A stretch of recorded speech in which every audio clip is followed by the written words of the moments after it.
Hey there, history sleepwalkers, and welcome back to the channel.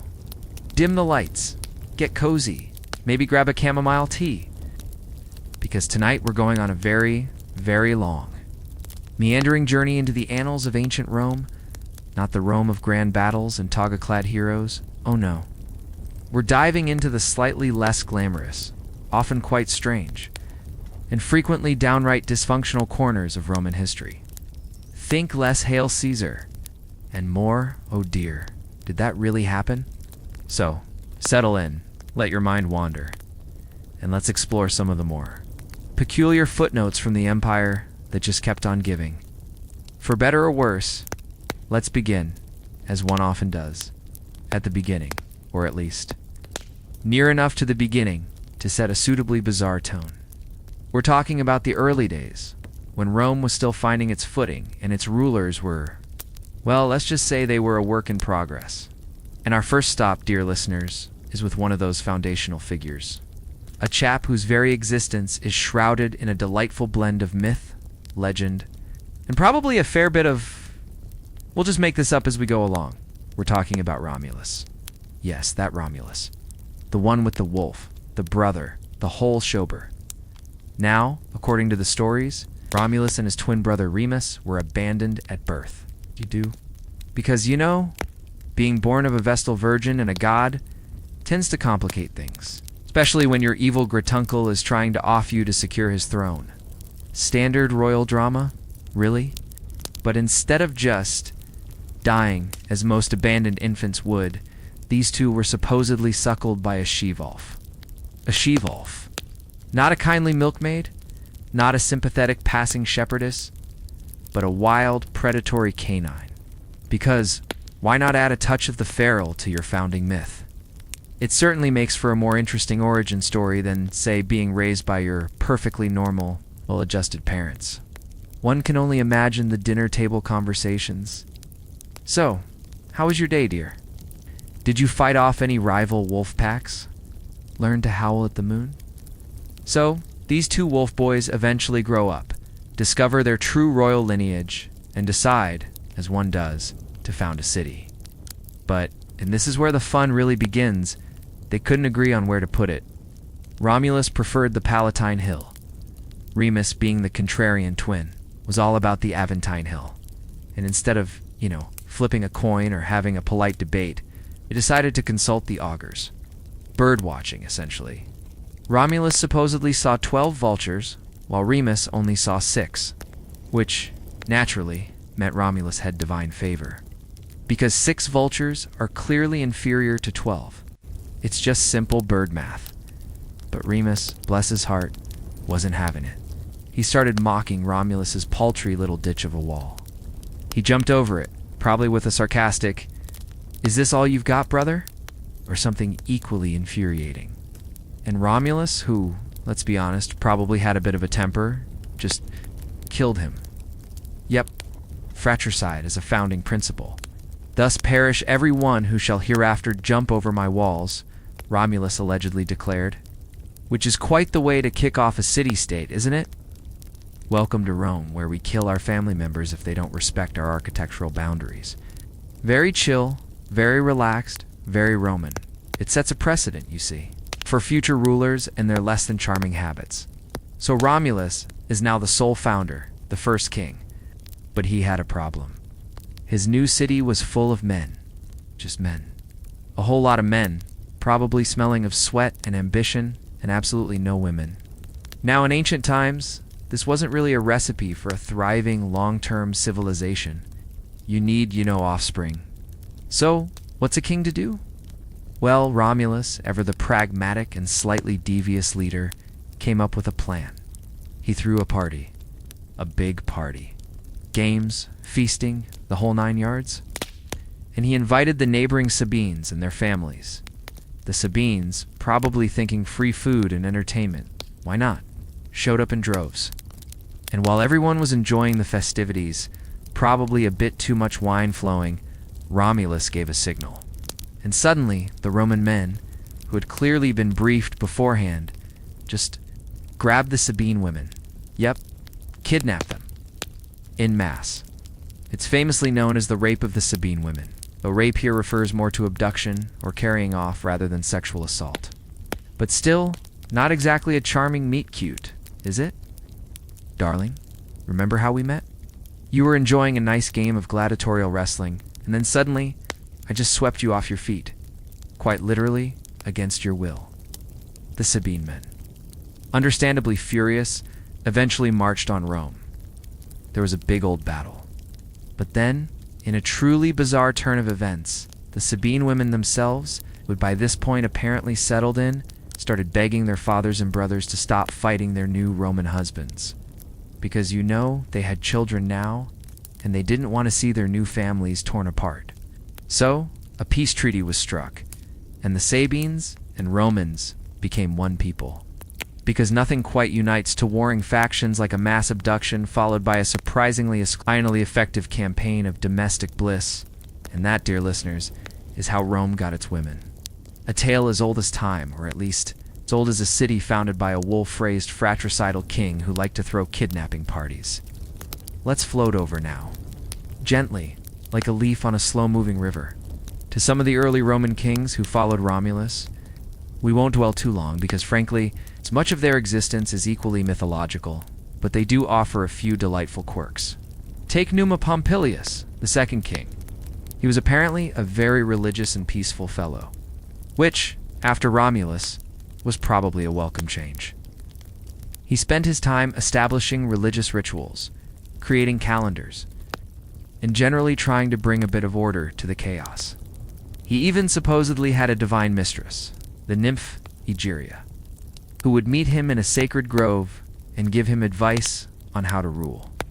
Because why get your political advice from, say, a council of elders, when you can get it directly from a supernatural water spirit in a forest? It adds a certain mystique to governance, doesn't it?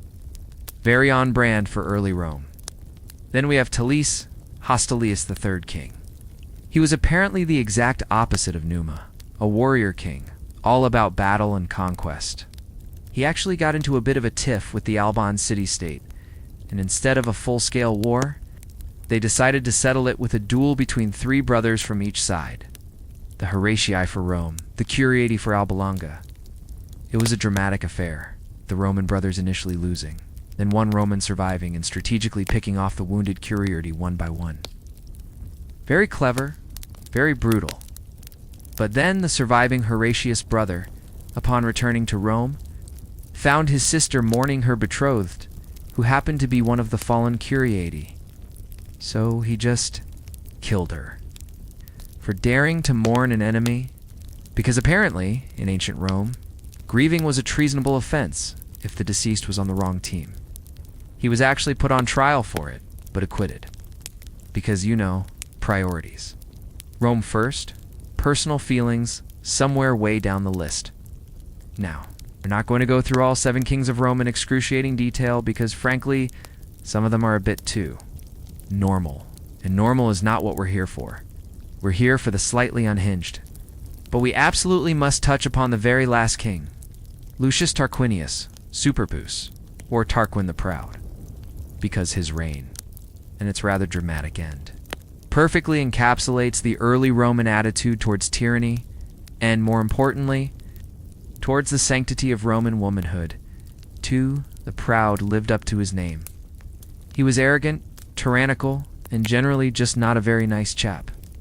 He seized power through murder, ruling without consulting the Senate, executing opponents, and generally behaving like a proper despot. His son, Sextus Tarquinius, was apparently cut from the same cloth. And this is where the story takes a particularly dark but historically significant turn.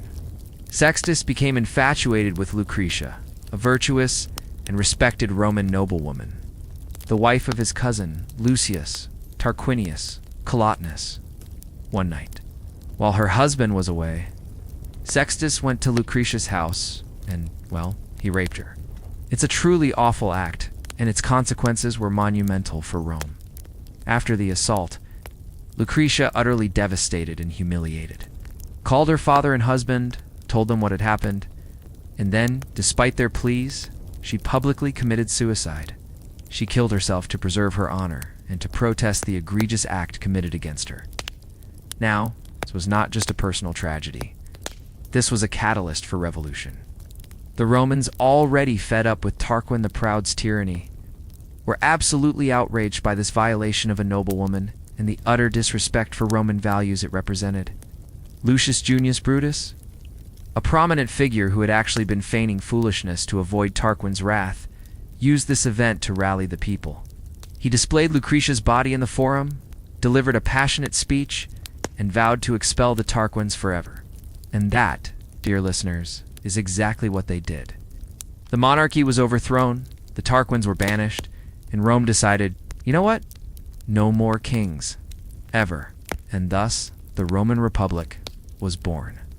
All because of a deeply unpleasant king, his even more unpleasant son, and the tragic fate of one woman. It's a pretty heavy way to transition from a kingdom to a republic. But then again, this is Rome. They don't do subtle. So, from a city founded by a wolf-raised fratricidal king to a republic born from a brutal act of tyranny and a woman's tragic sacrifice. Early Rome was a wild, strange, and often violent place. It laid the groundwork for an empire, certainly, but it also established a pattern of slightly unhinged leadership and a penchant for dramatic, often bloody solutions to political problems. And it only gets weirder from here, believe me. So, take a deep breath, perhaps adjust your pillow, and prepare for our next installment of Roman Oddities. We're just getting started. All right, my wonderfully sleepy companions. Let's gently drift from the rough and tumble founding of the Roman Republic into its sprawling, sometimes glorious, often utterly chaotic Middle Age. The Republic, for all its grand ideals about liberty and senatorial wisdom, was still a hotbed of ambition, backstabbing, and a delightful parade of eccentric characters who probably kept their therapists very, very busy. We're talking about a time when powerful families, the patricians, of course, vied for influence, and the common folk, the plebeians, occasionally remembered they had rights, leading to some truly dramatic social skirmishes. One of the delightful aspects of the Republic, if you're a fan of political theater and human absurdity, is the concept of the cursus honorum. This was the official sequence of public offices a Roman politician was supposed to follow. You started as a quaestor, financial admin, then moved to aedile, public works, games, the fun stuff, then praetor, judicial. And finally, if you were really good, you got to be a consul, one of two chief magistrates. Basically running the show for a year. It was a ladder, you see. A very slippery, often blood-stained ladder. And breaking the rules of the curses was a big no-no, unless, of course, you were powerful enough to get away with it. Which, naturally, many tried, but let's not just talk about the rules. Let's talk about the people who bent, broke, and occasionally set fire to them. One of the early figures who really embodied the Republic's blend of virtue and sheer, unadulterated ambition was Lucius Cornelius Sulla Felix. Oh, Sulla, what a man. He started out as a fairly conventional Roman noble, but he quickly established himself as a brilliant general. He won a major war in the east against King Mithridates VI of Pontus, particularly tenacious and poison-obsessed opponent, but that's a story for another very long night. The point is, Sulla was good. Very good. However, while Sulla was away fighting Mithridates, things back in Rome got a bit. His political rival, Gaius Marius, a general who was 7 times consul, which was basically showing off, decided to seize power and declare Sulla an enemy of the state. Because why not double down on the political instability? When Sulla finally returned victorious, he wasn't exactly in a forgiving mood. He marched on Rome. Twice. An unprecedented act for a Roman general. But Sulla didn't care for precedent when there was revenge to be had. He then, and this is where it gets truly Roman, invented something called prescriptions. These were lists. Official lists posted in public of people who were declared enemies of the state. Anyone on the list could be killed on sight and their property confiscated. The person who killed them even got a reward. It was, shall we say, a highly effective way of eliminating political opponents and filling the state coffers. And Sulla kept adding names.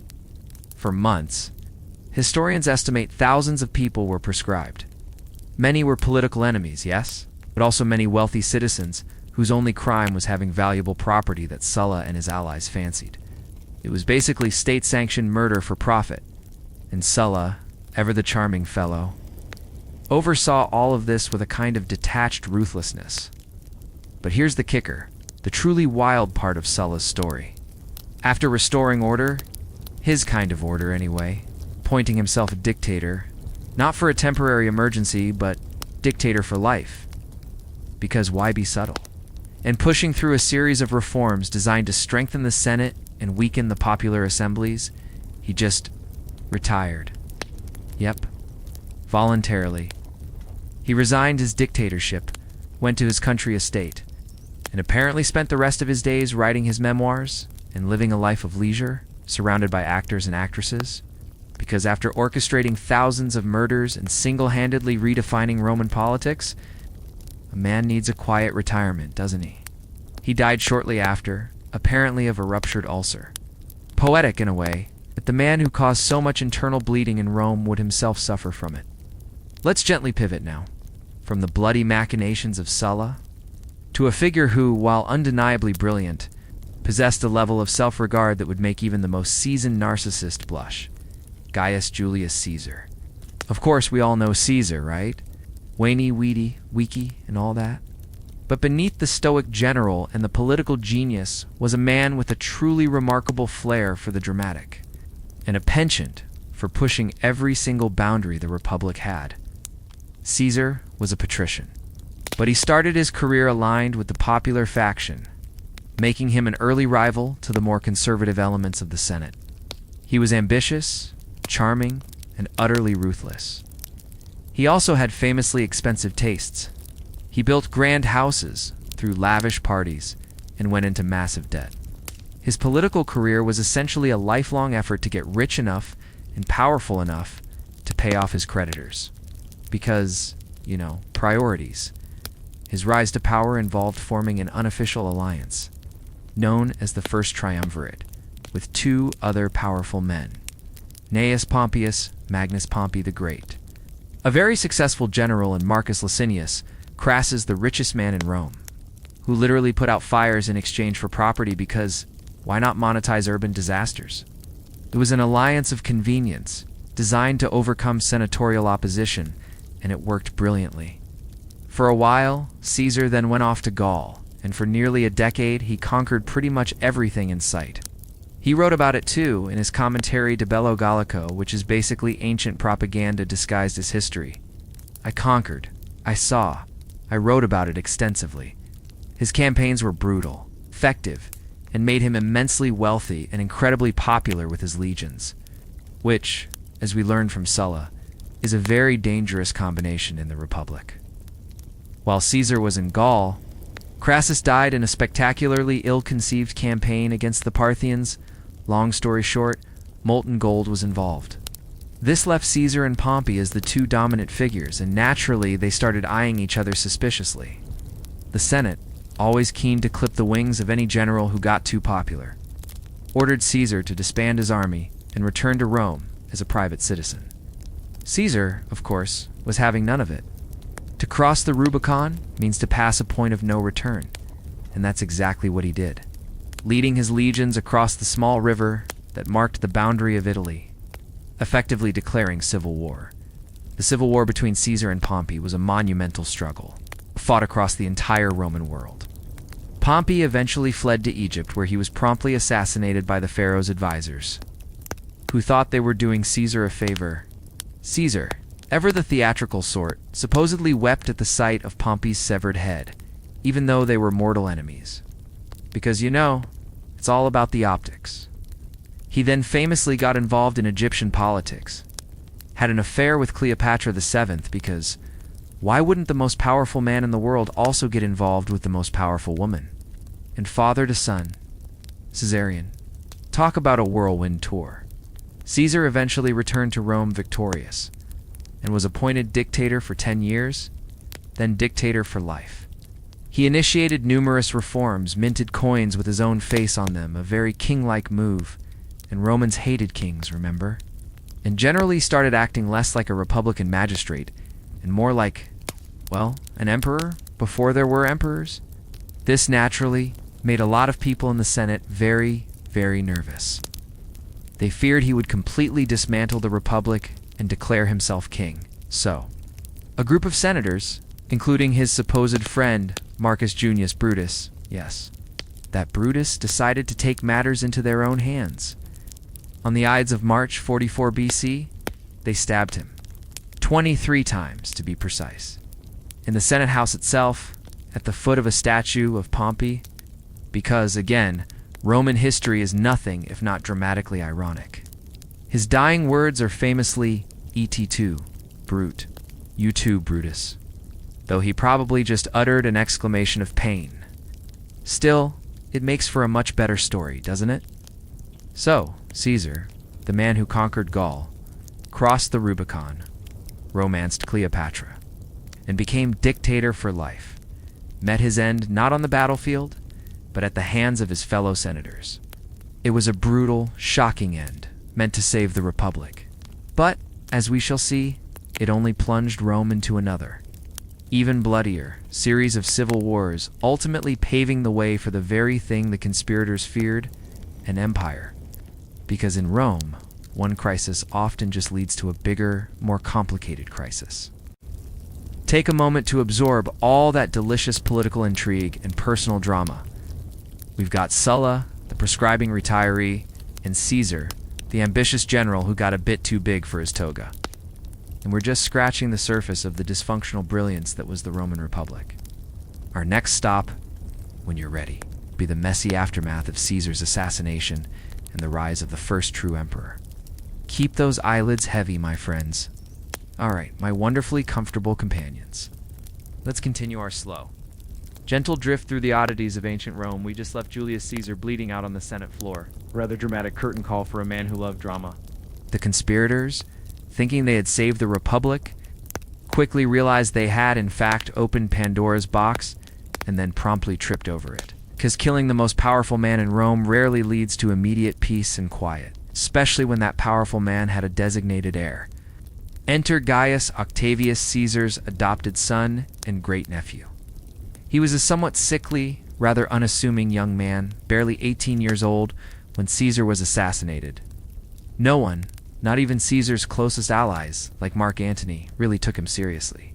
Antony, in particular, thought he could easily brush this young upstart aside. Oh, how wrong he was. Octavius, it turns out, was a political savant, a master manipulator, and utterly ruthless. He had inherited Caesar's name, his money, and crucially, the fierce loyalty of Caesar's legions. The next 13 years were a whirlwind of shifting alliances, betrayals, and civil wars. It's too complex to detail every twist and turn. Without waking you up, but suffice it to say, it involved pretty much everyone double-crossing everyone else at some point. Octavius initially allied with the Senate against Antony, then allied with Antony and Marcus Aemilius Lepidus, a less important general, who soon faded into obscurity to form the Second Triumvirate. And their first order of business? More prescriptions? Yep, just like Sulla. Because if it worked once to get rid of your enemies and make some quick cash, why not do it again? Thousands more Romans, including the great orator Cicero, who had unwisely spoken out against Antony, met their end during these purges. It was a charming, family-friendly way to consolidate power. Eventually, the triumvirate fractured, as triumvirates are wont to do. Lepidus was sidelined, and it came down to a final, epic showdown between Octavius and Antony. And Antony, of course, was famously entangled with Cleopatra VII of Egypt. Their relationship was a scandal back in Rome. Antony, the rough-and-tumble general, had apparently gone native in Egypt, living a life of luxury and excess with the Ptolemaic queen, ignoring his Roman wife, who happened to be Octavius's sister. Awkward. Octavius masterfully used this to portray Antony as a weak, un-Roman hedonist, bewitched by an exotic foreign queen, plotting to move the capital to Alexandria. It was brilliant propaganda. The final confrontation came at the Battle of Actium in 31 BC, a naval battle off the coast of Greece. Octavius's general Agrippa skillfully outmaneuvered Antony and Cleopatra's fleet. During the battle, Cleopatra, seeing the tide turning, sailed away with her ships. Antony, in a move that historians still debate, was it a strategic retreat or an act of lovesick desperation, abandoned his own forces and followed her. His army left leaderless, eventually surrendered. Antony and Cleopatra fled back to Egypt, where they both eventually committed suicide as Octavius's forces closed in. Antony, rather dramatically, fell on his sword, though. Apparently he didn't quite do it right and suffered for a while. Cleopatra, ever the queen, chose the more elegant, if equally fatal, method of allowing an asp, a snake, to bite her. She apparently did not want to be paraded through Rome as a captive. A final, defiant act of a proud queen. So with his rivals, dead Octavius was the sole, undisputed master of the Roman world. He now faced a monumental task: how to consolidate this power without looking like another Caesar, another king. The Romans had just fought decades of civil wars to avoid a monarchy. So, Octavius, with his masterful political genius, embarked on a brilliant campaign of rebranding. He didn't call himself king or dictator. Oh no, that would be far too gauche. He gave up his extraordinary powers technically, but then the Senate, their infinite wisdom, and under heavy duress, one imagines, kept granting him various powers and titles that effectively made him all-powerful. He became Augustus, a title that implied reverence and divinity. He controlled the army, the finances, and foreign policy, was in all but name an emperor, the first one. And he ruled for over 40 years, ushering in the Pax Romana, a period of unprecedented peace and stability. Augustus, for all his political brilliance, was also a bit of a control freak, especially when it came to moral standards. He passed laws to encourage marriage and childbearing, punished adultery, and tried to restore traditional Roman values, which is slightly ironic, considering his own early career involved proscriptions and civil war. He was also endlessly concerned with his image. He commissioned a vast amount of art and architecture, making sure Rome looked suitably grand, and he, Augustus, looked suitably virtuous and godlike. He famously said he found Rome a city of brick and left it a city of marble. He was essentially the ultimate spin doctor. But even Augustus, the great stabilizer, couldn't control everything, especially his family. The Julio-Claudian dynasty, which he founded, was a fascinating, often dysfunctional, parade of characters. He had no sons, so he had to rely on a series of adopted heirs, many of whom died prematurely, leading to endless speculation about poison and intrigue. His stepson and eventual successor was Tiberius. Tiberius, truly gloomy, suspicious. Tiberius was notoriously reclusive and paranoid. He withdrew from Rome for years, first to the island of Rhodes, then to his lavish villa on the island of Capri. And while on Capri, he allegedly indulged in all sorts of depraved activities. Ancient sources, always keen on a bit of juicy gossip, paint a picture of an emperor who spent his days watching naked boys swim around him, participating in strange rituals, and generally engaging in every sort of vice imaginable.